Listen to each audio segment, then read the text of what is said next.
Hello बच्चा party, आप सभी कैसे हैं। तो आज हम पढ़ने वाले हैं हाइड्रोनियम आयंस के बारे में। जी हाँ, एसिड बेसिस एंड सॉल्ट्स में ये टॉपिक तो भले ही बहुत छोटा है लेकिन उतना इंपॉर्टेंट है। ठीक है, तो चलो आज हम ये पढ़ते हैं कि हाइड्रोनियम आयन क्या होता है और ये फॉर्म ये कैसे होता है। ठीक है, देखो हम सभी ने जो हमारा चैप्टर है एसिड बेसिस एंड सॉल्ट, हमने एक प्रॉपर्टी पढ़ी है एसिड्स की। क्या कि सर, जब अपन किसी एसिड को वाटर में मिक्स करते हैं तो ये एसिड वाटर में जाके हाइड्रोजन आयंस को क्या करता है, फॉर्म करता है।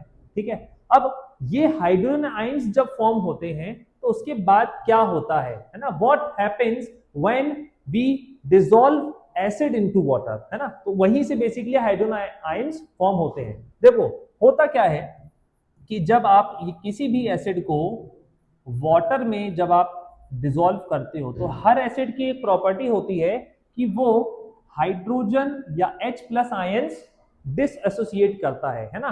मान लो कि ये एक बीकर है, इस बीकर में मैंने बहुत सारा लिया हुआ है वाटर, इसमें लिया है पानी, मैंने उसमें भी कुछ amount of HCl hydrochloric acid मैंने इसमें मिक्स कर दिया।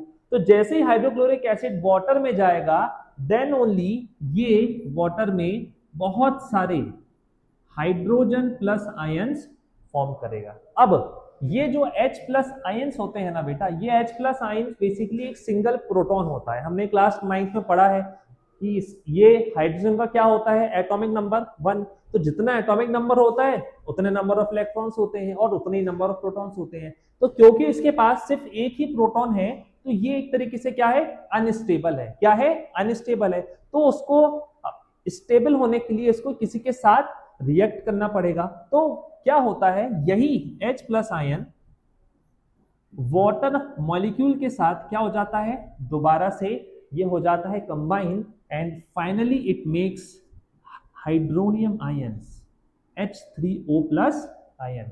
तो एक कंडीशन आपको ध्यान रखना है कि ये हाइड्रोनियम आयंस फॉर्म कब होंगे, जब आप किसी भी एसिड को वाटर में डिसॉल्व करोगे, बिना वाटर में मिलाए H प्लस आयंस या हाइड्रोनियम आयंस फॉर्म नहीं होते हैं। और रीजन यही है कि जब आप किसी भी एसिड को वाटर में मिलाते हो तो due to the presence of this hydronium ions ये इलेक्ट्रिसिटी को कंडक्ट करते हैं, दे कंडक्ट इलेक्ट्रिसिटी। ठीक है, तो खाली यदि एसिड लो उसमें मैं यदि इलेक्ट्रोड्स को मैं वो कर दूं डिप और बोलूं कि चलो उसमें से इलेक्ट्रिसिटी पास करो, तो उसमें से इलेक्ट्रिसिटी पास नहीं होगी। क्यों नहीं होगी, क्योंकि उनके पास H प्लस आयंस फॉर्म नहीं होंगे।